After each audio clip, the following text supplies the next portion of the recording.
Assalamualaikum warahmatullahi wabarakatuh.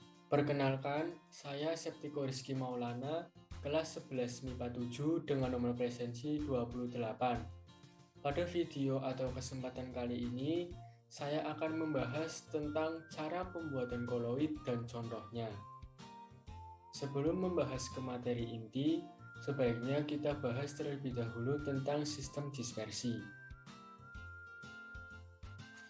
Sistem dispersi yaitu jika suatu zat dicampurkan dengan zat lain, akan terjadi penyebaran secara merata dari suatu zat ke dalam zat lain. Contohnya yaitu tepung kanji jika dimasukkan ke dalam air panas akan membentuk sistem dispersi di mana air sebagai medium pendispersi dan tepung kanji disebut zat terdispersi atau fase terdispersi.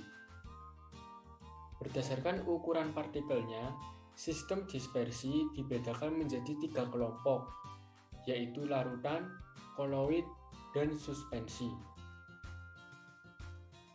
Yang pertama yaitu larutan. Larutan yaitu sistem dispersi yang ukuran partikel-partikelnya sangat kecil sehingga tidak dapat dibedakan atau diamati antara partikel pendispersi dengan partikel terdispersi walaupun menggunakan mikroskop dengan tingkat pembesaran yang tinggi atau mikroskop ultra.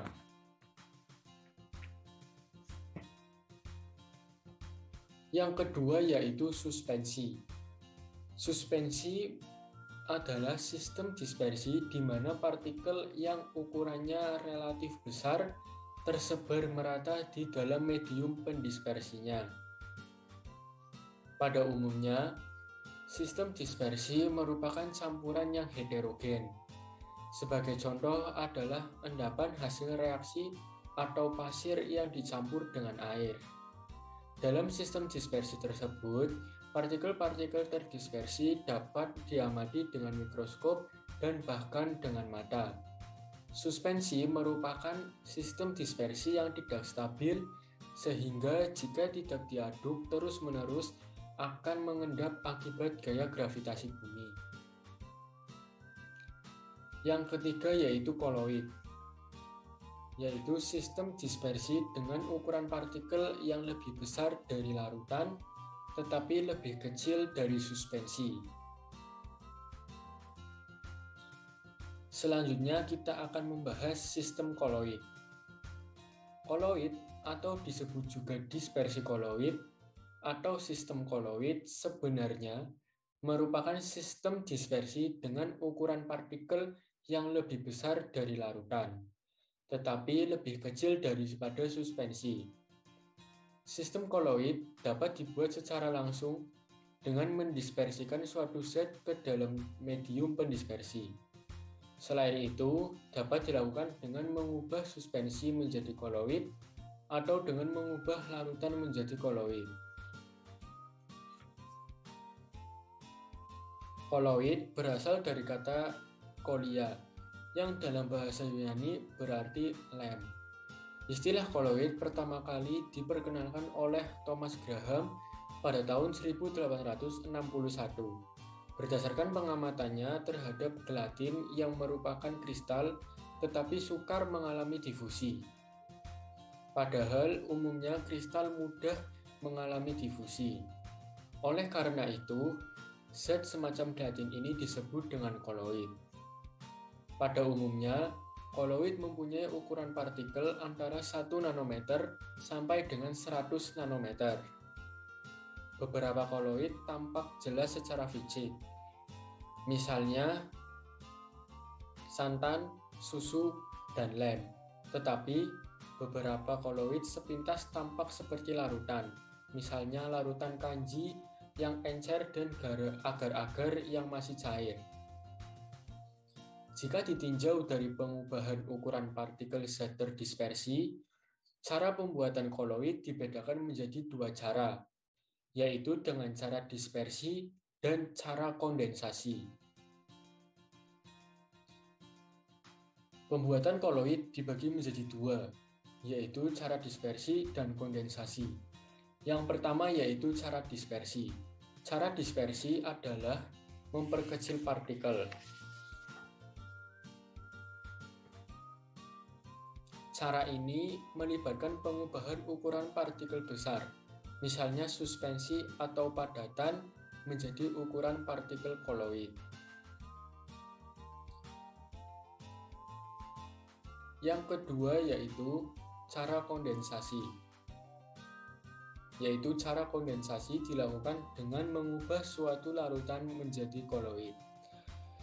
Secara skematis, kedua proses tersebut dapat digambarkan sebagai proses yang berlawanan, di mana sistem koloid berada di antara dua sistem dispersi yang lain. Mari kita bahas cara yang pertama, yaitu cara dispersi. Cara dispersi adalah memperkecil partikel. Cara ini melibatkan pengubahan ukuran partikel besar, misalnya suspensi atau padatan, menjadi ukuran partikel koloid. Cara dispersi dibagi menjadi 4 macam, yaitu yang pertama dispersi langsung atau mekanik, yang kedua homogenisasi, yang ketiga peptisasi, dan yang keempat yaitu Bussur-Bredicq. Pada cara yang pertama yaitu dispersi langsung atau mekanik. Cara ini dilakukan dengan memperkecil zat terdispersi sebelum didispersikan ke dalam medium pendispersi. Ukuran partikel dapat diperkecil dengan menggiling atau menggerus partikel sampai ukuran tertentu. Sebagai contoh adalah pembuatan sol belerang dalam air. Serbuk belerang dihaluskan dahulu dengan menggerus bersama kristal gula secara berulang-ulang. Dan campuran semen dengan air dapat membentuk koloid secara langsung karena partikel-partikel semen sudah digiling sedemikian rupa sehingga ukuran partikelnya menjadi ukuran koloid.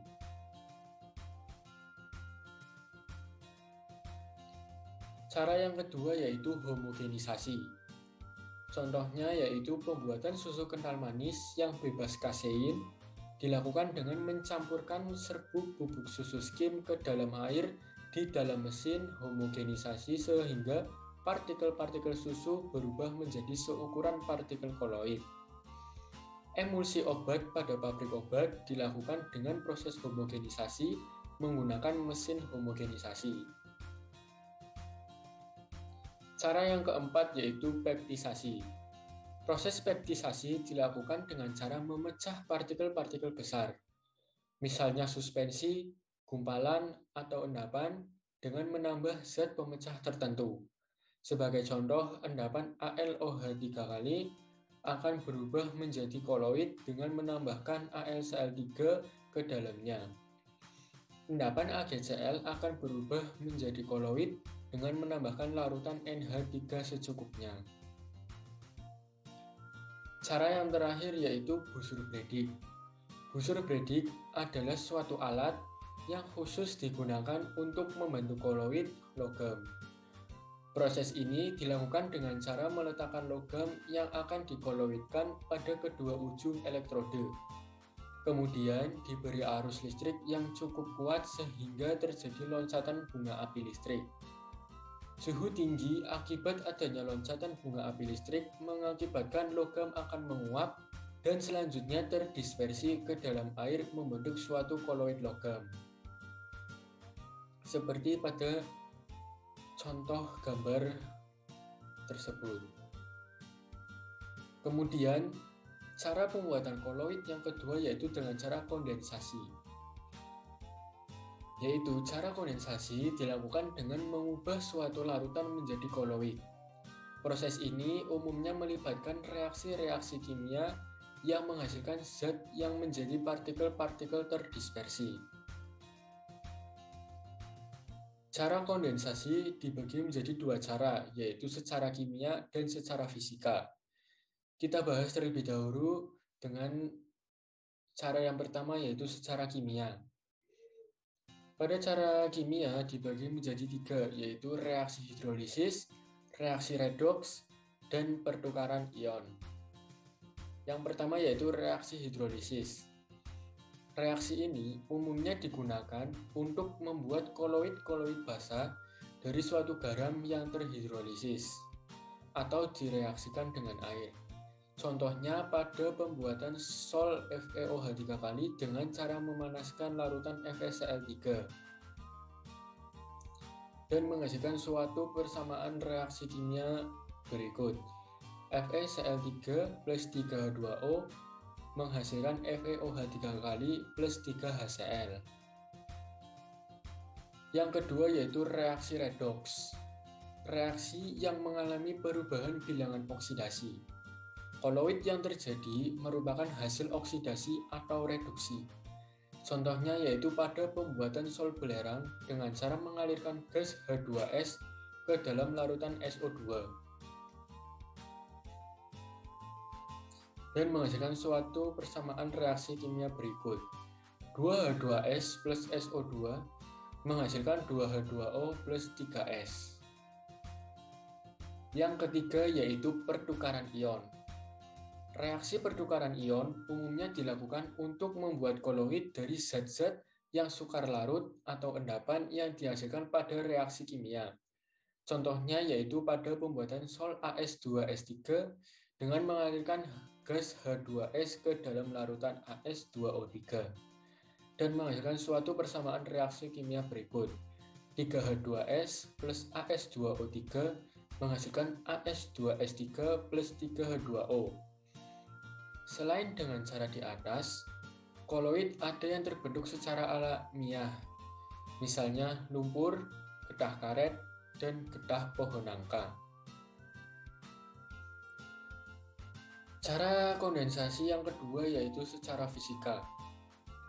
Pada cara ini dibagi menjadi 3, yaitu penggantian pelarut, pengembunan uap, dan pendinginan.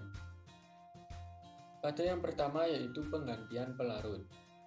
Digunakan untuk membuat koloid dari zat yang sukar larut dalam medium pendispersinya sehingga diperlukan pelarut lain yang sesuai sebelum didispersikan ke dalam medium pendispersinya. Contohnya yaitu melarutkan belerang ke dalam etanol terlebih dahulu karena belerang tidak dapat langsung larut dalam air. Cara yang kedua yaitu pengembunan uap. Contohnya adalah sol raksa dihasilkan dengan mengalirkan uap raksa melalui air dingin dan ditambahkan amonium sitrat sebagai stabilisator. Dan yang terakhir yaitu yang ketiga adalah pendinginan. Proses pendinginan akan menggumpalkan partikel larutan menjadi partikel koloid. Sekian presentasi saya mengenai cara pembuatan koloid dan contohnya. Semoga bermanfaat bagi kalian semua, dan saya mohon maaf apabila ada salah kata atau kata yang kurang berkenan. Saya ucapkan terima kasih dan mohon maaf. Assalamualaikum warahmatullahi wabarakatuh.